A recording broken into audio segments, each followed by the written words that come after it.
মই সকলো Swasthya Mitra area development executive business development executive আৰু জোনেল মেনেজাৰ্ছ সকলোকে আন্তৰিক স্বাগতম জনালোঁ। আপোনালোকে লক্ষ্য কৰিছে যে কৰোনা ভাইৰাছৰ মহামাৰী আৰম্ভ হোৱাৰ পিছত যেতিয়া ভাৰতবৰ্ষত লকডাউন ঘোষণা কৰা হ'ল তেতিয়া হস্পিটেলবিলাক যদিও চলি আছে এইবিলাক আংশিকভাৱেহে চলি আছে। আমি সকলোৱে দেখা পাইছোঁ যে হস্পিটেলত বৰ্তমান OPD ছাৰ্ভিচটো নাই। ৰুটিন যিবিলাক অপাৰেশ্যন হয় সেইবিলাকো বন্ধ কৰি দিয়া হৈছে। কেৱল মাত্ৰ ইমাৰ্জেঞ্চি পেচেণ্টখিনিৰহে চিকিৎসা চলি আছে। সেইকাৰণে মই ভাবিছোঁ যে আমি সকলোৱে ইমাৰ্জেঞ্চি মেডিকেল প্ৰব্লেমবিলাকৰ ওপৰত দৃষ্টিপাত কৰা ভাল হ'ব আৰু সেই বিষয়ে যিমান পাৰি সিমান এই সুযোগতে শিকি লোৱা ভাল হ'ব। মেডিকেল ইমাৰ্জেঞ্চি যেতিয়াই তেতিয়াই হ'ব পাৰে, যাৰে তাৰে হ'ব পাৰে আৰু এই ইমাৰ্জেঞ্চি যেতিয়া দেখা দিয়ে তেতিয়া আমি ৰ'ব নোৱাৰোঁ। লগে লগে যদি ৰোগীজনক চিকিৎসাৰ ব্যৱস্থা নকৰোঁ তেতিয়াহ'লে তেওঁক হয়তো আমি ঘূৰাই আনিব নোৱাৰিবও পাৰোঁ। আজি আপোনালোকক মই আন এটা ৰোগৰ বিষয়ে ক'ম যিটো ৰোগো ষ্ট্ৰোক, হাৰ্ট এটেক বা হাৰ্ট ফেইলৰতকৈ কোনো গুণে কম নহয়। এই ৰোগত মৃত্যুৰ সংখ্যাও ষ্ট্ৰোক আৰু হাৰ্ট এটেকতকৈও বেছি আৰু এই ৰোগটোৰ সংখ্যাও ষ্ট্ৰোক আৰু হাৰ্ট এটেকতকৈ বেছি। এই ৰোগটোনো কি? আপোনালোকে চাগে শুনা পাইছে বহুত সময়ত চিৰিয়াছ ৰোগীক কি হৈছে বুলি ক'লে আমি কওঁ যে তেওঁৰ সেপ্টিচেমিয়া হৈছে বা সেপচিছ হোৱা বুলি কওঁ। তাৰ মানেনো কি? সেপচিছ বা সেপ্টিচেমিয়া মানেনো কি? ই এটা বিশেষ কণ্ডিশ্যন, বিশেষ ৰোগ। আপোনালোকে সংক্ৰমণৰ কথা জানে, ইনফেকশ্যনৰ কথা জানে। উদাহৰণস্বৰূপে আমাৰ স্কিনত বইল হয়, ফুৰা হয়, আমি কেতিয়াবা বিফুৰা হোৱা বুলি কওঁ, কেতিয়াবা স্কিনৰ এটা অংশ ৰঙা পৰি যায়, বিষায়, ডাক্তৰক সুধিলে ডাক্তৰে চেলুলাইটিছ হোৱা বুলি কয় আৰু কেতিয়াবা কোনোবা অংশত তেজ চলাচল বন্ধ হৈ সেই অংশটো মৰি যায়, পিছত গেলি যাবলৈ ধৰে, তেতিয়া আমি গেংগ্ৰিন হোৱা বুলি কওঁ। এইবিলাক একোটা লোকেলাইজড ইনফেকশ্যন, শৰীৰৰ যিকোনো এটা অংশত হয় তাতেই আবদ্ধ থাকে। এতিয়ালৈকে এইবিলাক ইমান বিপদজনক নহয়। তেনেধৰণে কাণত ইনফেকশ্যন হ'লে আমি ইংৰাজীতে অটাইটিছ মিডিয়া বুলি কওঁ বা কাণত ইনফেকশ্যন বা সংক্ৰমণ হোৱা বুলি কওঁ। কাণ বিষায়, কাণৰ পৰা পুজ ওলায়, কেতিয়াবা কাণৰ পৰা তেজ ওলাব পাৰে, কাণৰ পৰা পানী ওলাব পাৰে, কাণত হম হম শব্দ হৈ থাকে, এইবিলাক কাণৰ ইনফেকশ্যন। কেতিয়াবা গলটো ফুলি যায়, গলটো বিষায়, টনচিলৰ ইনফেকশ্যন হ'ব পাৰে, টনচিলত পুজ জমা হ'ব পাৰে, আমি তেতিয়া টনচিলাইটিছ বুলি কওঁ বা কেতিয়াবা আমি টনচিলাৰ এপচেছ হোৱা বুলি কওঁ। ঠিক তেনেধৰণে আমাৰ ফেৰিঞ্জাইটিছ হ'ব পাৰে, লেৰিঞ্জাইটিছ হ'ব পাৰে, ব্ৰংকাইটিছ হ'ব পাৰে। এই গোটেইবিলাক একোটা ইনফেকশ্যন একোটা নিৰ্দিষ্ট জেগাত হয়। এইবিলাক সিমান বিপদজনক নহয়। টনচিলত যদি ইনফেকশ্যন হৈছে, টনচিলত যদি এপচেছ ফৰ্ম হৈছে, এণ্টিবায়'টিক ব্যৱহাৰ কৰিলে হয়তো ভাল হৈ যাব। তেনেধৰণে ফেৰিঞ্জাইটিছ, লেৰিঞ্জাইটিছ, ব্ৰংকাইটিছ এইবিলাকো এণ্টিবায়'টিক ব্যৱহাৰ কৰিলে ভাল হৈ যাব পৰা ৰোগ। কেতিয়াবা সেই ৰোগটো আৰু তললৈ নামি যাব পাৰে, সি লাংছত হ'ব পাৰে, তেতিয়া আমি লাংছত নিউমনাইটিছ হোৱা বুলি কওঁ, নিউমনিয়া বা নিউমনাইটিছ হোৱা বুলি কওঁ। এইবিলাকো চিকিৎসা কৰিলে ভাল হৈ যাব পাৰে। এণ্টিবায়'টিকত সাধাৰণতে এই ৰোগবিলাক উপযুক্ত ড'জত আমি দিব পাৰিলে, শুদ্ধ এণ্টিবায়'টিকটো আমি ব্যৱহাৰ কৰিব পাৰিলে সাধাৰণতে এইবিলাক ভাল হৈ যাব পৰা অসুখ। ঠিক তেনেকৈ ইনফেকশ্যন হ'ব পাৰে আমাৰ পাচন তন্ত্ৰটোত। এই ইনফেকশ্যনটো পাচন তন্ত্ৰটোত ষ্টমাকত হ'ব পাৰে, ইণ্টেষ্টাইনত হ'ব পাৰে। তেতিয়া সাধাৰণতে মানুহৰ বমি হয়, পায়খানা হয়, লেট্ৰিন হয় ঘনাই ঘনাই। বমি আৰু লেট্ৰিন হ'লে আমি গেষ্ট্ৰ'এণ্টাৰাইটিছ হোৱা বুলি কওঁ। গেষ্ট্ৰ'এণ্টাৰাইটিছ আচলতে ষ্টমাক আৰু পাকস্থলী আৰু অন্ত্ৰ বা ইণ্টেষ্টাইনৰ এটা ইনফেকশ্যন এইবিলাক ইনফেকশ্যনো দৰৱত ভাল হৈ যোৱাৰ সম্ভাৱনা থাকে ঠিক তেনেকৈ কেতিয়াবা গল ব্লাডাৰত ইনফেকশ্যন হ'ব পাৰে তেতিয়া আমি কলেচিষ্টাইটিছ হোৱা বুলি কওঁ গল ব্লাডাৰত ইনফেকশ্যন হ'লে জ্বৰ হয় সাধাৰণতে যিকোনো ইনফেকশ্যনতে মানুহৰ জ্বৰ হয় গল ব্লাডাৰ ইনফেকশ্যন হ'লেও জ্বৰ হয় লগতে পেটৰ ওপৰ সাইডত সোঁফালে বিষ হয় কেতিয়াবা তাৰ লগতে বমিও হ'ব পাৰে পেটৰ বিষও হ'ব পাৰে এইবিলাকো দৰৱৰ দ্বাৰা সাধাৰণতে ভাল হৈ যাব লগা অসুখ কেতিয়াবা পাচনতন্ত্ৰৰ লগত আন এটা সৰু অংশ থাকে তাক এপেণ্ডিক্স বুলি কয় এই এপেণ্ডিক্সটোত সঘনাই ইনফেকশ্যন হয় আৰু এপেণ্ডিক্সৰ ইনফেকশ্যন হ'লে সাধাৰণতে তাতো তল পেটত বিষটো হয় গল ব্লাডাৰৰ অসুখ হ'লে ওপৰ পেটত বিষটো হয় সোঁ সাইডত এপেণ্ডিক্সৰ অসুখ হ'লে তল পেটত বিষটো হয় সোঁ সাইডৰে তল পেটত বিষটো হয় গতিকে লগতে এপেণ্ডিক্সৰ অসুখটো হ'লে বিষৰ লগতে জ্বৰ উঠে কেতিয়াবা বমিও হ'ব পাৰে এই ইনফেকশ্যনবিলাক লোকেলাইজ ইনফেকশ্যন শৰীৰৰ বিশেষ এটা অংশতে সি আবদ্ধ থাকে কেতিয়াবা তেনেকৈ আমাৰ ইউৰিনত ইনফেকশ্যন হ'ব পাৰে ইউৰিনত ইনফেকশ্যন হ'লে ইউৰিন ফৰ্মেশ্যনৰ লগত কেইটামান অংগ জড়িত হৈ থাকে দুফালে দুটা কিডনি আছে তাৰ পৰা দুডাল পাইপ নলী নামি আহে সেই দুডালক ইউৰেটাৰ বুলি কয় দুইটা ইউৰেটাৰ আহি পেলাই মাজৰ এটা মূত্ৰস্থলীত যোগ হয়হি সেই মূত্ৰস্থলীটোক আমি ইউৰিনেৰী ব্লাডাৰ বুলি কওঁ তাৰ পৰা ইউৰেথ্ৰাইডি পেচাবটো বাহিৰলৈ ওলাই গুচি যায় কেতিয়াবা এই ইউৰিনত ইনফেকশ্যন হ'লে ইনফেকশ্যনটো কিডনিত হ'ব পাৰে কিডনিত হ'লে মানে আমি কেতিয়াবা পাইলোনেফ্ৰাইটিছ হোৱা বুলি কওঁ মেডিকেল টাৰ্মছ পাইলাইটিছ বা পাইলোনেফ্ৰাইটিছ হোৱা বুলি কওঁ কেতিয়াবা কিডনিৰ চাৰিওফালে পুজ জমা হ'ব পাৰে কেতিয়াবা আকৌ ইউৰিনৰ ব্লাডাৰটোত ইনফেকশ্যন হয় তেতিয়া আমি চিষ্টাইটিছ হোৱা বুলি কওঁ আৰু যদি পেচাবৰ নলীটোত ইনফেকশ্যনটো হয় ইউৰেথ্ৰাত ইনফেকশ্যন হ'লে আমি ইউৰেথ্ৰাইটিছ হোৱা বুলি কওঁ এইবিলাক হ'ল শৰীৰৰ বিভিন্ন ধৰণৰ ইনফেকশ্যন ঠিক তেনেকৈ ল'ৰা ছোৱালীৰ জন্মৰ লগত ৰিলেটেড কেতিয়াবা কিছুমান ইনফেকশ্যন হয় এই ইনফেকশ্যনবিলাক বিশেষকৈ এবৰ্চন কৰাৰ পিছত হয় কেতিয়াবা সিজাৰিয়ান সেকশ্যন কৰাৰ পিছত হয় সিজাৰিয়ান সেকশ্যন কৰাৰ পিছত ইউটেৰাছত ইনফেকশ্যন হ'ব পাৰে সিলাইট ইনফেকশ্যন হ'ব পাৰে কেতিয়াবা ইনকমপ্লিট এবৰ্চন যেতিয়া হয় বিশেষকৈ ঘৰুৱা কিবা ব্যৱস্থাৰে যদি এবৰ্চন কৰায় তেতিয়াহ'লে প্ৰায়ে ছোৱালীৰ ইনফেকশ্যন হোৱা দেখা যায় গৰ্ভৱতী মাতৃৰ ইনফেকশ্যন হোৱা দেখা যায় কিন্তু এইবিলাকো লোকেলাইজ ইনফেকশ্যন ইয়াৰ বাহিৰেও সংক্ৰমণৰ চান্স থাকে অপাৰেশ্যনৰ পিছত কেতিয়াবা কিছুমান ইমপ্লেণ্ট দিলে মানে ইনফেকশ্যন হ'ব পাৰে এনেধৰণৰ বিভিন্ন কাৰণত বা কেতিয়াবা দৰৱ দিলে ইনফেকশ্যন হ'ব পাৰে কেতিয়াবা ব্লাড ট্ৰান্সফিউশ্যনৰ লগতো ইনফেকশ্যন হ'ব পাৰে মই আপোনালোকক এইবিলাক বিভিন্ন ধৰণেৰে হ'ব পৰা ইনফেকশ্যনৰ কথা কৈ আছোঁ মই আৰম্ভণিৰ পৰাই কৈছোঁ প্ৰথমতে স্কিনৰ কথা ক'লোঁ ফুৰা হ'ব পাৰে ইংৰাজীতে আমি বইল হোৱা বুলি কওঁ কেতিয়াবা চেলুলাইটিছ হ'ব পাৰে কেতিয়াবা গেংগ্ৰিন হ'ব পাৰে কাণত কেতিয়াবা কাণ পকিব পাৰে ইংৰাজীতে অটাইটিছ মিডিয়া হোৱা বুলি কয় টনচিলত ইনফেকশ্যন হ'ব পাৰে আমি টনচিলাইটিছ হোৱা বুলি কওঁ বা টনচিলত এপচেছ হোৱা বুলি কওঁ কেতিয়াবা গলত ইনফেকশ্যন হ'ব পাৰে আমি তেতিয়া ফেৰিঞ্জাইটিছ হোৱা বুলি কওঁ আৰু তললৈ নামি গ'লে লেৰিঞ্জাইটিছ হোৱা বুলি কওঁ তাৰো তললৈ নামি গ'লে আমি ব্ৰংকাইটিছ হোৱা বুলি কওঁ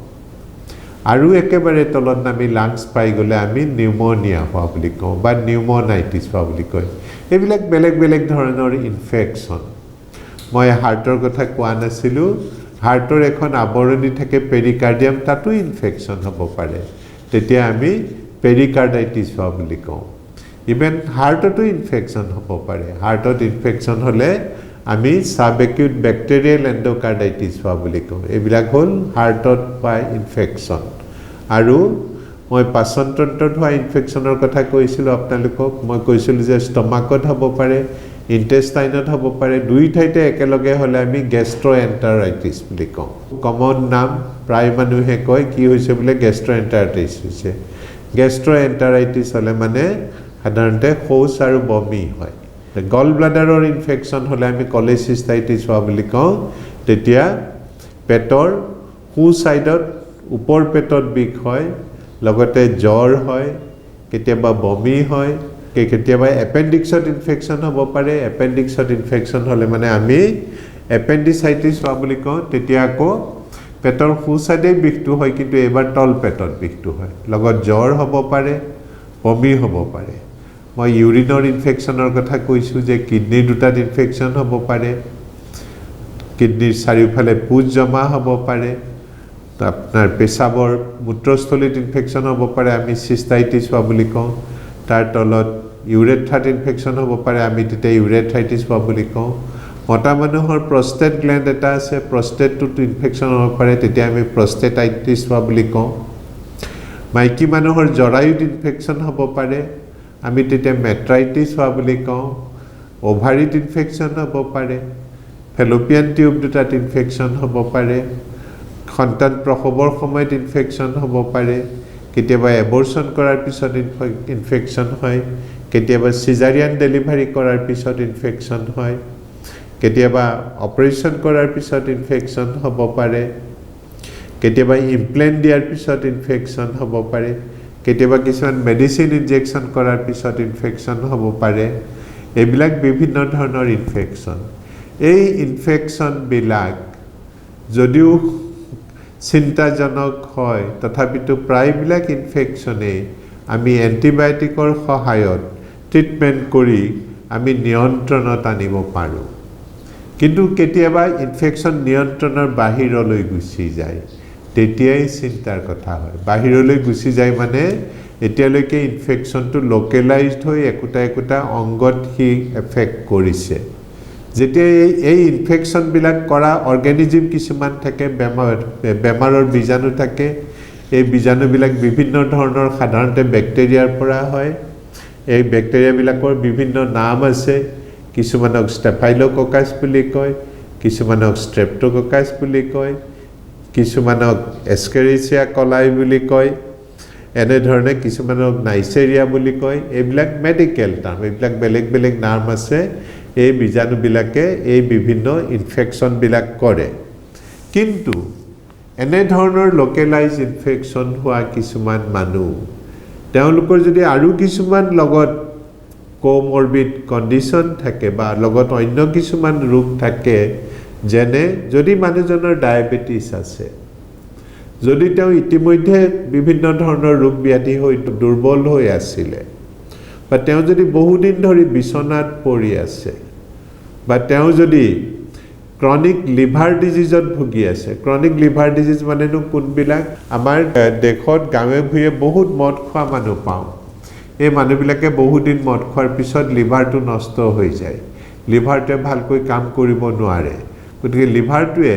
কাম হ'ল সি বিভিন্ন ধৰণৰ এণ্টিবডি চিন্থেচাইজ কৰে, সেই এণ্টিবডিবিলাক বনাব নোৱাৰা হয়, ফলত শৰীৰৰ প্ৰতিৰোধ ক্ষমতাটো কমি যায়। যেতিয়ালৈকে ইনফেকশ্যনটো এটা পাৰ্টিকুলাৰ অংশত সীমাবদ্ধ হৈ থাকে, তেতিয়ালৈকে ইমান চিন্তাৰ কথা নহয়। কিন্তু কিছুমান ব্যক্তিৰ ক্ষেত্ৰত, যিসকল ব্যক্তিৰ শৰীৰত প্ৰতিৰোধ ক্ষমতাটো কম, যেনে যিবিলাকৰ ডায়েবেটিছ আছে, যাৰ ক্ৰনিক লিভাৰ ডিজিজ আছে, বা বহুদিন ধৰি বিচনাত পৰি আছে বিভিন্ন কাৰণত, বা বিভিন্ন ৰোগত তেওঁ ইতিমধ্যে আক্ৰান্ত হৈ আছে, বা কিবা এটা ডাঙৰ অপাৰেশ্যন কৰি উঠিছে, বা শৰীৰত যদি কিবা এটা ইমপ্লেণ্ট দিয়া আছে, তেতিয়াহ'লে তেনে ৰোগীৰ সাধাৰণতে ৰোগ প্ৰতিৰোধ কৰিব পৰা ক্ষমতাটো কম। তেনেধৰণৰ ৰোগৰ বীজাণুবিলাকে বিস্তাৰিত হ'বলৈ সুবিধা পায়। এনেধৰণৰ ৰোগীত এই বেমাৰৰ বীজাণুবিলাক সি বিস্তাৰ লাভ কৰে, তেজত গুচি যায়। যেতিয়াই তেজত গুচি যায়, গোটেই তেজৰ ৰোগৰ বীজাণুবিলাক শৰীৰত বিয়পি পৰে। সেই অৱস্থাটোকে আমি সেপচিছ বা সেপ্টিচেমিয়া বুলি কওঁ। তাৰমানে এইটো ইনফেকশ্যনৰ পৰা সি সেপ্টিচেমিয়ালৈ পৰিৱৰ্তন হ'ল। আমি কেনেকৈ ধৰিব পাৰিম? সেপ্টিচেমিয়া হোৱাৰ লগে লগে যদি আমি ৰোগীজনক চিকিৎসা কৰিব পাৰোঁ, তেতিয়াও ৰোগীজনক বচোৱাৰ চান্স এটা থাকে। কিন্তু প্ৰায়ে দেখা যায় যে এনেকুৱা ৰোগী হস্পিটেলত আহি পাওঁতে বহুত পলম হৈ যায়। ইয়াৰ কাৰণটো হ'ল আমি ধৰিব নোৱাৰোঁ কেতিয়া ইনফেকশ্যনটো গৈ সেপ্টিসেমিয়ালৈ পৰিণত হ'ল গতিকে আজি মোৰ টকটোৰ প্ৰধান উদ্দেশ্য হ'ব মোৰ স্বাস্থ্য মিত্ৰসকলে আমাৰ এৰিয়া ডেভেলপমেণ্ট এক্সিকিউটিভ সকলে যদি ইনফেকশ্যনটো কেতিয়াকৈ সেপ্টিসেমিয়ালৈ পৰিণত হ'ল তাৰ লক্ষণবিলাকনো কি কি সেই কথাটো যদি ধৰিব পাৰে তেতিয়াহ'লে ৰোগীজনক চিকিৎসাৰ আৰ্লি ট্ৰিটমেণ্টৰ ব্যৱস্থা কৰি দিব পাৰিব স্বাস্থ্য মিত্ৰৰ অন্যতম উদ্দেশ্য হ'ল ৰোগ ব্যাধিৰ আৰম্ভণিতেই চিনাক্ত কৰি সেইবিলাক চিকিৎসাৰ ব্যৱস্থা কৰি দিলে ৰোগী সোনকালে ভাল হয় চিকিৎসাৰ খৰচ কমি যায় লগতে ৰোগীৰ কষ্টও কম হয় গতিকে এই ক্ষেত্ৰত হেতু খুবেই প্ৰযোজ্য গতিকে কেনেকৈনো সন্দেহ কৰিব পাৰি যে ৰোগীজন নহয় সেপ্টিসেমিয়াৰ ষ্টেজলৈ গুচি গৈছে যেতিয়া সেপ্টিসেমিয়া হৈ যায় কি হয় ৰোগীজনৰ গাত সেপ্টিসেমিয়া হৈ যায় মানে ৰোগৰ বীজাণুটো তেজত মিহলি হৈ গুচি গ'ল যেতিয়া তেজত মিহলি হৈ যায় সি বিভিন্ন ধৰণৰ টক্সিন সৃষ্টি কৰে এই টক্সিনবিলাকে টক্সিমিয়াৰ বুলি এটা কণ্ডিশ্যন আছে সেই কণ্ডিশ্যনটোৰ সৃষ্টি কৰে ৰোগৰ বীজাণুবিলাকৰ পৰা টক্সিন নিঃসৰিত হয় এই নিঃসৰিত টক্সিনবিলাকে টক্সিমিয়াৰ সৃষ্টি কৰে আৰু এই টক্সিমিয়াই শৰীৰৰ বিভিন্ন অংগ প্ৰত্যংগবিলাক ডেমেজ কৰিবলৈ ধৰে উদাহৰণস্বৰূপে এই টক্সিনবিলাক যেতিয়া ব্ৰেইনত গৈ পায়গৈ ব্ৰেইনটোৱে তেতিয়া সুস্থিৰে কাম কৰিব নোৱাৰা হয় তেতিয়া মানুহজনে প্ৰলাপ বকে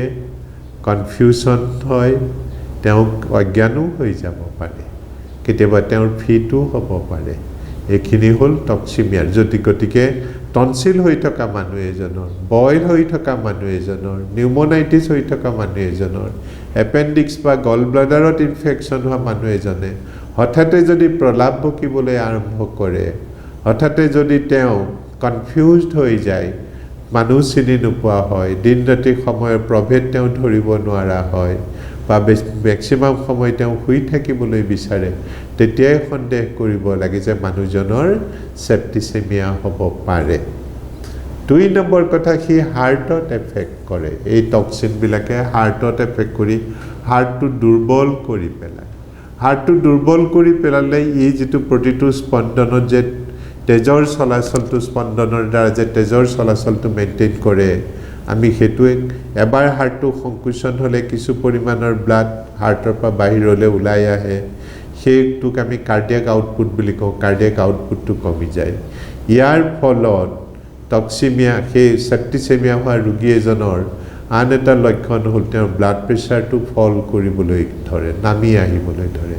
নৰ্মেল ব্লাড প্ৰেছাৰ 120/80 তেওঁৰ হয়তো কালি পৰহি 120/80 আছিলে কিন্তু আজিৰ পৰা যদি ব্লাড প্ৰেছাৰটো অজানিতে 110/70 হৈছে 100/60 হৈছে 90/70 হৈছে তেতিয়াহ'লে আমি চিন্তা কৰিব লাগে আৰু সন্দেহ কৰিব লাগে যে এইটো সেপ্টিসেমিয়াৰ আন এটা লক্ষণ লগতে হাৰ্টৰ স্পন্দনটো বাঢ়ি যায় নৰ্মেল অৱস্থাত হাৰ্ট ৰেটটো 60-80 আৰু সেপ্টিসেমিয়া হ'লে সেই হাৰ্ট ৰেটটো 120 130 140 হৈ যাব পাৰে হাৰ্ট ৰেটটো বাঢ়ি যায় লগতে ব্লাড প্ৰেছাৰটো কমি যায় এইটো হ'ল সেপ্টিসেমিয়াৰ লক্ষণ তৃতীয়তে ই লাংছত এফেক্ট কৰিব পাৰে লাংছৰ যিবিলাক কেপিলাৰী আছে সৰু সৰু ব্লাড ভেছেল আছে সেই ব্লাড ভেছেলবিলাকৰ পাৰ্মিয়েবিলিটিটো চেঞ্জ হয় ইয়াৰ ফলত পাৰফিউশ্যন আৰু ডিফিউশ্যনৰ প্ৰেছাৰটোৰ তাৰতম্য হৈ লাংছত পানী জমা হ'বলৈ আৰম্ভ কৰে যেতিয়া লাংছত পানী জমা হয় তেতিয়া তেওঁ উশাহ লোৱাত কষ্ট পায় গতিকে স্কিনৰ ইনফেকশ্যন হৈ থকা পেচেণ্ট এজনে টনচিলৰ ইনফেকশ্যন হৈ থকা পেচেণ্ট এজনে এপেণ্ডিক্স বা গল ব্লাডাৰৰ ইনফেকশ্যন হৈ থকা পেচেণ্ট এজনে বা ইউৰিনৰ ইনফেকশ্যন হৈ থকা পেচেণ্ট এজনৰ হঠাতে যদি উশাহৰ কষ্ট হয় ঘন ঘনকৈ উশাহ ল'বলৈ আৰম্ভ কৰে তেতিয়া আমি সন্দেহ কৰিব লাগে যে ৰোগীজন ইনফেকশ্যনৰ পৰা সেপ্টিসেমিয়ালৈ গুচি গৈছে তেতিয়াই আমি খৰখেদা কৰিব লাগে তেওঁৰ চিকিৎসাৰ কাৰণে তেওঁৰ চিকিৎসাৰ লাইনৰ পৰিৱৰ্তন হ'ব লাগিব লগতে এই ৰোগীজনৰ কিডনিটো এফেক্ট কৰে যিবিলাক টক্সিন ওলায় তাৰ কাৰণে যেতিয়া ব্লাড প্ৰেছাৰটো কমি যায় তেতিয়া কণ্টিনিউয়াছ হাইপোটেনশনৰ কাৰণে কিডনিৰ ড্যামেজ হয় এই কিডনিৰ ড্যামেজটোক একিউট টিউবুলাৰ নেক্ৰোসিস বুলি কোৱা হয় যেতিয়া কিডনিৰ ড্যামেজ হ'বলৈ আৰম্ভ কৰে তেতিয়া ইউৰিনৰ ভলিউমটো কমি যায় আৰু ইউৰিনত ব্লাডত ইউৰিয়া আৰু ক্ৰিয়েটিন বোলা অপকাৰী বস্তুবিলাকৰ পদাৰ্থ কেমিক্যালছ বিলাকৰ এমাউন্টটো বাঢ়ি যায় গতিকে যদি ইনফেকশন হৈ থকা ৰোগী এজনৰ ইউৰিনৰ আউটপুটটো কমি গৈছে তেতিয়া হলে আমি সন্দেহ কৰিব লাগে যে তেওঁৰ সেপ্টিসেমিয়ালৈ গুচি যাব পাৰে আৰু তাৰ ট্ৰিটমেন্টৰ ব্যৱস্থা কৰিব লাগে আৰু অন্য এটা চিন্তাজনক কথা হৈছে যেতিয়া সেপ্টিসেমিয়া হয় সেপ্টিসেমিয়া হোৱাৰ পিছত যিবিলাক শৰীৰৰ ব্লাড ভেসেল সেই ব্লাড ভেসেলছ বিলাকৰ ভিতৰৰ যেটো লাইনিং সেই লাইনিং বিলাকৰ এন্ডোথেলিয়ামটোৰ ড্যামেজ হয় যেতিয়া এন্ডোথেলিয়ামৰ ড্যামেজ হয় তেতিয়া তাৰ লৈ সেই এন্ডোথেলিয়ামৰ ড্যামেজটো হোৱাৰ কাৰণে তাত প্লেটলেট ফিব্ৰিনোজেন আৰু কিছুমান ব্লাডত থকা ফেক্টৰ 5 ফেক্টৰ 8 এইবিলাক তাত ডিপজিট হয় ইয়াৰ ফলত তেজত সেইবিলাকৰ এমাউন্টটো কমি যায় ফলত ব্লিডিং টেন্ডেন্সি বাঢ়ে গতিকে হঠাৎ যদি তেনেকুৱা এজন পেশেন্টৰ জোৰপাতৰ পৰা ব্লিডিং হ'বলৈ আৰম্ভ কৰে ব্লিডিং চকুৰ পৰা হ'ব পাৰে কাণৰ পৰা হ'ব পাৰে নাকৰ পৰা হ'ব পাৰে দাঁতৰ আলুৰ পৰা হ'ব পাৰে পেটৰ পৰা হ'ব পাৰে থুৱত ওলাব পাৰে কাহত ওলাব পাৰে পেছাবত ওলাব পাৰে তেজ পায়খানাত ওলাব পাৰে তেতিয়া আমি হেতু DIC বুলি কওঁ ডিসেমিনেটেড ইন্ট্ৰাভাস্কুলাৰ কোএগুলেশন তেতিয়া হেতু সেপ্টিসেমিয়াৰ এটা কমপ্লিকেশন লক্ষণ আমি সেপ্টিসেমিয়াৰ কথা ভাবিব লাগে আৰু লিভাৰতো কি এফেক্ট কৰে যেতিয়া লিভাৰত এফেক্ট কৰে লিভাৰত এফেক্ট হোৱাৰ ফলস্বৰূপে তাৰ এনজাইম বিলাক বাঢ়ি যায় আমি লিভাৰ ফাংচন টেষ্ট কৰো তাত কিছুমান প্যাৰামিটাৰ আছে আপোনালোকে বহুতেই জানে সাগে এইবিলাকক SGOT SGPT এলকালাইন ফসফেটেসি এইবিলাক নাম সেই এনজাইম বিলাক বাঢ়ি যায় লগতে জন্ডিস ডেভেলপ কৰে গতিকে আমি ইনফেকশনৰ পৰা সেপ্টিসেমিয়ালৈ মানুহজন কেতিয়া গৈছে সেই কথাটো ধৰিবৰ কাৰণে ইনফেকশন স্কিনত হ'ব পাৰে ইনফেকশন টনচিলত হ'ব পাৰে ইনফেকশন ফেৰিংস লেৰিংস ট্ৰেকিয়া ব্ৰংকাছত হ'ব পাৰে ইনফেকশন লাংছত হ'ব পাৰে ইনফেকশন হাৰ্টত হ'ব পাৰে ইনফেকশন গল ব্লাডাৰত হ'ব পাৰে ইনফেকশন এপেন্ডিক্সত হ'ব পাৰে ইনফেকশন ষ্টমাক বা ইন্টেষ্টাইনত হ'ব পাৰে ইনফেকশন কিডনিত হ'ব পাৰে ইউৰিনাৰী ব্লাডাৰত হ'ব পাৰে প্ৰস্টেটত হ'ব পাৰে ইউৰেথ্ৰাত হ'ব পাৰে ইউটেৰাছত হ'ব পাৰে ওভাৰিত হ'ব পাৰে ফেলোপিয়ান টিউবছত হ'ব পাৰে গতিকে বিভিন্ন জায়গাত ইনফেকশন হ'ব পাৰে এই ইনফেকশনটো যেতিয়ালৈকে এটা সীমিত অংগত সীমাবদ্ধ হৈ থাকে তেতিয়ালৈকে আমি বৰ বিশেষ চিন্তাৰ কাৰণ নাই বুলি ধৰো কাৰণ প্ৰায়বিলাক ইনফেকশনে আজিৰ দিনত এন্টিবায়োটিকৰ দ্বাৰা চিকিৎসা কৰি আমি ভাল কৰিব পাৰো কিন্তু উদ্বিগ্নতাৰ কাৰণ তেতিয়া হৈ পৰে যেতিয়া এই ইনফেকশন কৰা ৰোগৰ বীজাণুবিলাক তেজত সোমাই যায় তেজত বিয়পি পৰে আৰু তেতিয়াই হি সেপ্টিসেমিয়াৰ সৃষ্টি কৰে ইনফেকশন হলে সাধাৰণতে 100 জনৰ ভিতৰত 98 জনেই ভাল হৈ যাব বুলি আশা কৰিব পাৰি কিন্তু যেতিয়া ইনফেকশনৰ পৰা সেপ্টিসেমিয়ালৈ ৰোগী এজন গুচি যায় সেই ৰোগীজনৰ 100 জনৰ ভিতৰত যদি চিকিৎসা কৰা দেৰি হৈ যায় 10 জনহে ভাল হৈ ওলাই আহিব পাৰে 90 জনৰ কথা আমি ক'ব নোৱাৰো কিন্তু সেপ্টিসেমিয়াটো আৰম্ভ হোৱাৰ লগে লগে যদি ট্ৰিটমেন্ট কৰিব পাৰো তেতিয়া হলে হয়তো 100 জনৰ ভিতৰত আমি 90 জনকে ভাল কৰি দিব পাৰো সেই কাৰণে স্বাস্থ্য মিত্ৰসকল তোমালোকৰ গুৰুত্বটো হ'ল ৰোগী এজন ইনফেকশন হৈ থকা ৰোগী বহুত পাবা মই যিখিনি কথা ক'লো তেনেকুৱা ৰোগী গাঁৱে ভুঁয়ে বহুত পাবা কিন্তু সেই ৰোগীৰ যদি সেপ্টিসেমিয়াৰ এই লক্ষণ কেটা দেখা পোৱা তেতিয়াই ততাতৈয়াকৈ ভাল এখন হস্পিটেলত আনি চিকিৎসাৰ ব্যৱস্থা কৰিব লাগে গতিকে কেনেকৈ গম পাবা মই আকৌ এবাৰ ৰিপিট কৰি দিওঁ সেপ্টিসেমিয়াৰ লক্ষণবিলাক কেনেকৈ ধৰিব পাৰি প্ৰথমতে মানুহজনে যদি ভুল কথা ক'বলৈ ধৰে, উল্টা পাল্টা কথা কয়, কথাবিলাক যদি পাহৰি যায়, মানুহ-দুনুহবিলাক যদি চিনি নোপোৱা হয়, কেতিয়াবা যদি টোপনিৰ ভাৱটো বাঢ়ি যোৱা দেখা, তেতিয়া সেপ্টিচেমিয়াৰ কথা মনত পেলাবা। 2 নম্বৰতে ৰোগীজনৰ যদি ব্লাড প্ৰেছাৰটো কমিবলৈ আৰম্ভ কৰিছে, তেওঁৰ যদি পালছ ৰেটটো বাঢ়িবলৈ ধৰিছে, তেতিয়া সেপ্টিচেমিয়াৰ কথা সন্দেহ কৰিবা। তেওঁৰ যদি উশাহৰ কষ্ট হৈছে, উশাহটো যদি ঘন ঘনকৈ ল'বলৈ আৰম্ভ কৰিছে, তেতিয়া সেপ্টিচেমিয়াৰ কথা মনলৈ আনিবা। তেওঁ যদি জণ্ডিছ দেখা দিছে আৰু লিভাৰৰ এনজাইমবিলাক যদি বাঢ়ি গৈছে, তেতিয়াও সেপ্টিচেমিয়াৰ কথা ভাবিবা। তেওঁ যদি ইউৰিনৰ ভলিউমটো পৰিমাণটো কমি গৈছে, নৰ্মেলি এজন মানুহে দিনটোত 1.5 লিটাৰমান পেচাব কৰে, তেওঁ যদি পেচাবৰ পৰিমাণটো কমি গৈছে, তেতিয়াহ'লে সেপ্টিচেমিয়াৰ কথা ভাবিবা। আৰু লগতে তেওঁৰ যদি শৰীৰৰ বিভিন্ন জেগাৰ পৰা তেজ ব্লিডিং হোৱা আৰম্ভ কৰিছে, এইবিলাক দাঁতৰ আলুৰ পৰা হ'ব পাৰে, চকুৰ পৰা হ'ব পাৰে, সাবকনজাংটিভেল হিমৰেজ বুলি কয়, কেতিয়াবা নাকৰ পৰা ওলাব পাৰে, কেতিয়াবা কাণৰ পৰা ওলাব পাৰে, কেতিয়াবা দাঁতৰ আলুৰ পৰা ব্লিডিং হ'ব পাৰে, কেতিয়াবা বমিত তেজটো বাহিৰ হ'ব পাৰে, পায়খানাত তেজটো ওলাব পাৰে, কাহত ওলাব পাৰে তেজটো, পেচাবৰ লগত ওলাব পাৰে, কেতিয়াবা গাত ৰঙা ৰঙা দাগ বহিব পাৰে, এইবিলাক পেটিকিয়েল হিমৰেজ বুলি কয়। এইবিলাক যদি দেখা পোৱা, তেতিয়াহ'লে সেপ্টিচেমিয়াৰ কথা ভাবিবা। যদি সেপ্টিচেমিয়াৰ কথাটো মনলৈ আহিলে কি কৰিব লাগিব? ততাতৈয়াকৈ অকণো পলম নকৰাকৈ এই ৰোগীজনক এখন ভাল হস্পিটেলত ভৰ্তি কৰিব লাগিব। ভাল হস্পিটেলৰ ডেফিনেশ্যননো কি? কোনবিলাক হস্পিটেলকনো আমি ভাল হস্পিটেল বুলি কওঁ, কোনবিলাক হস্পিটেলকনো আমি ভাল হস্পিটেল বুলি ক'বলৈ টান পাওঁ? ভাল হস্পিটেল হ'ল সেইবিলাক হস্পিটেল য'ত ৰোগী এজনক প্ৰম্পটলি এটেণ্ড কৰে, প্ৰম্পটলি, তাৰমানে 24 আৱাৰ্ছ তাত ডাক্তৰ থাকিব লাগিব,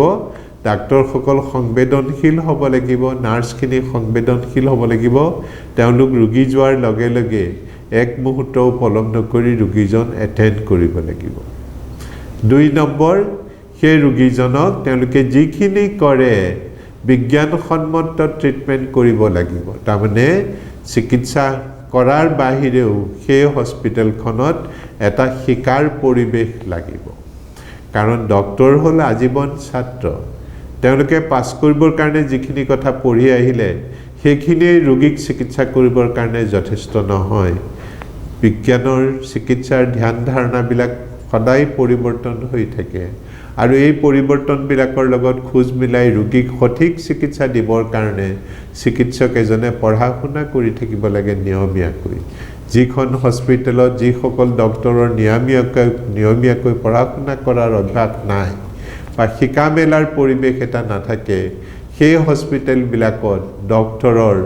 উৎকৰ্ষ সাধন নহয়। গতিকে আমি এনেকুৱা এক হস্পিটেলত লৈ যাব লাগে য'ত বিজ্ঞানসন্মত চিকিৎসা এটা পোৱাৰ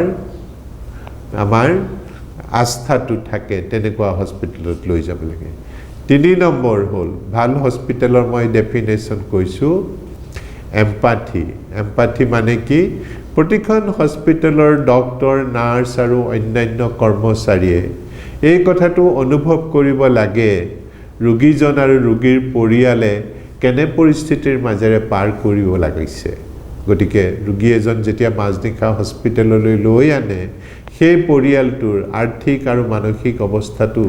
যদি ডাক্তৰ, নাৰ্ছ বা চিকিৎসালয়ৰ অন্যান্য কৰ্মচাৰীসকলে বুজি নাপায়, তেতিয়াহ'লে তেওঁলোকে ৰোগীক ভালকৈ চিকিৎসাটো কেতিয়াও দিব নোৱাৰে। গতিকে যেতিয়া আমি হস্পিটেল এখন চিলেক্ট কৰোঁ, হস্পিটেলখন চিলেক্ট কৰিলে গতিকে সেপ্টিচেমিয়াৰ হস্পিটেলখনত এই 3টা কোৱালিটি থাকিব লাগে। লগতে থাকিব লাগিব পৰীক্ষা নিৰীক্ষা আৰু চিকিৎসাৰ সা সুবিধাবিলাক। এই ৰোগীজন অহাৰ লগে লগে বহুতকেইটা পৰীক্ষা নিৰীক্ষাৰ প্ৰয়োজন হ'ব। তেজৰ পৰীক্ষাৰ কাৰণে লেবৰেটৰী খোলা লাগিব, লেবৰেটৰীত মই নাম কোৱা বিভিন্ন পৰীক্ষাবিলাক কৰিব পাৰিব লাগিব। সেই পৰীক্ষাবিলাক সব লেবৰেটৰীতে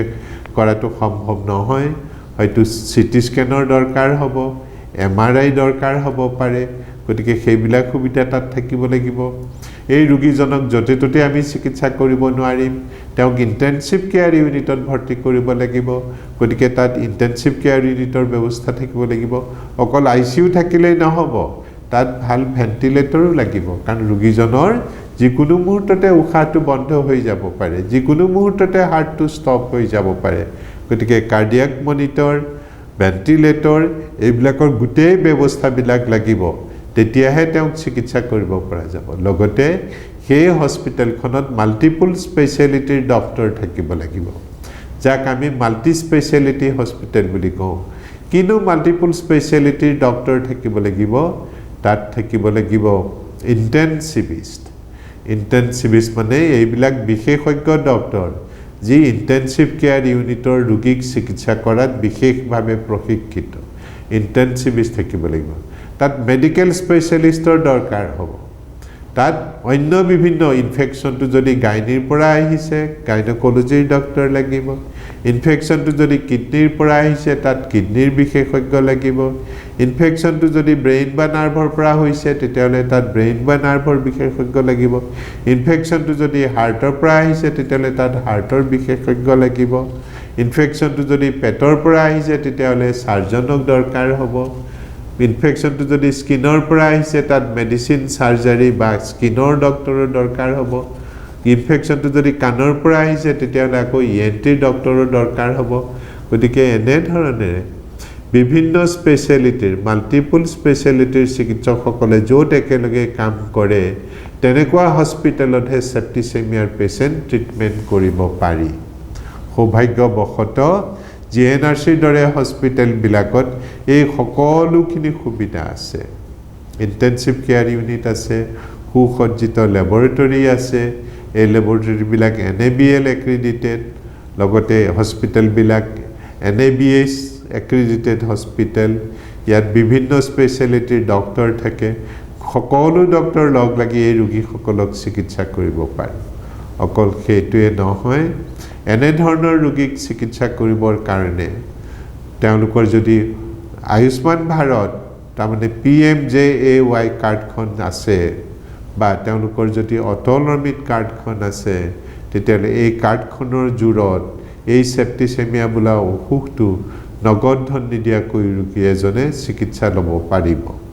ইয়াৰ বাহিৰেও যদি তেওঁলোকৰ এই কাৰ্ডখন নাই অন্ততঃ প্ৰথম 24 ঘণ্টাৰ কাৰণে GNRCত এনে ধৰণৰ ৰোগীৰ কাৰণে বহুবিলাক সুবিধা বিনামূলীয়াকৈ দিয়া যায় ৰোগীজন আনিবৰ কাৰণে এম্বুলেন্সখন ফ্ৰী কৈ পাব হস্পিটেলত আহি পোৱাৰ পিছত চিকিৎসকৰ পৰামৰ্শখিনি বিনামূলীয়াকৈ পাব তেওঁ বেমাৰটো নিৰ্ণয় কৰিবৰ কাৰণে প্ৰয়োজনীয় সিটি স্ক্যান এক্স-ৰে ECG আৰু কিছু পৰিমাণে তেজৰ পৰীক্ষা বিনামূলীয়াকৈ কৰিব পাৰিব প্ৰথম 24 ঘণ্টাৰ চিকিৎসা হস্পিটেলত ভৰ্তি কৰিও পইচা নিদিয়াকৈ কৰিব পাৰিব এইবিলাক হল GNRCত থকা সুবিধা ইয়াৰ বাহিৰেও GNRCত সিটি স্ক্যান এখন 900 টকাত কৰিব পাৰিব মূৰৰ MRI হলে 2500 টকাত কৰিব পাৰিব বুকৰ এনজিওগ্ৰাম এখন লাগিলে তেনেকৈ কম খৰচত 5500 টকাত কৰিব পাৰিব আল্ট্ৰাসাউন্ড বিলাকো বহুত কম খৰচত কৰিব পাৰি গতিকে এই সুবিধাবিলাকৰ কাৰণে এনে ধৰণৰ কঠিন আৰু জটিল ৰোগীবিলাক ট্ৰিটমেন্ট কৰিবৰ কাৰণে GNRCত বিশেষ সুবিধা আছে মোৰ মৰমৰ স্বাস্থ্য মিত্ৰসকল মই আশা কৰো মই কোৱা কথাকেইটা তোমালোকে মনত ৰাখিবা মোৰ অভিজ্ঞতাৰ পৰা দেখা পাইছো যে প্ৰতি বছৰে হস্পিটেল বিলাকত বহুত ৰোগী এই সেপ্টিসেমিয়া ৰোগত মৃত্যু হয় আৰু ইয়াৰ মৃত্যুৰ অন্যতম কাৰণ হল ৰোগীসকল সময়মতে হস্পিটেলত আহি নাপালে হস্পিটেলত আহি নোপোৱাৰ অন্যতম কাৰণ হল তেওঁৰ যে সেপ্টিসেমিয়া হৈছে এই কথাটো ধৰুতে সময় হৈ গৈছে যেতিয়া তেওঁলোক হস্পিটেলত আহি পাইছে চিকিৎসাৰ সময় পাৰ হৈ গুছি গৈছে গতিকে আমি পলম নহওঁতে ৰোগীজনৰ সেপ্টিসেমিয়া হৈছে বুলি যদি সন্দেহ কৰিব পাৰো আৰু প্ৰথম দিনাই যদি সেই ৰোগীজন আমি হস্পিটেলত লৈ আনি চিকিৎসাৰ ব্যৱস্থা কৰি দিব পাৰো তেতিয়ালে বহুত ৰোগীক তোমালোকে বচাব পাৰিবা বহুত মানুহক প্ৰাণ দিব পাৰিবা বহুত ফ্যামিলিক পৰিয়ালক তোমালোকে সহায় কৰিব পাৰিবা ইয়াৰ কাৰণে ফেমিলিৰ আশীৰ্বাদ পাবা ৰাইজৰ আশীৰ্বাদ পাবা লগতে ঈশ্বৰেও তোমালোকক আশীৰ্বাদ দিব মই সেপ্টিসেমিয়াৰ বিষয়ে এইখিনিকে ক'লো মই আশা কৰোঁ কথাখিনি তোমালোকৰ কামত আহিব তোমালোকৰ কামত অহা মানে ৰাইজৰ কামত আহিব থ্যাংক ইউ ভেৰি মাচ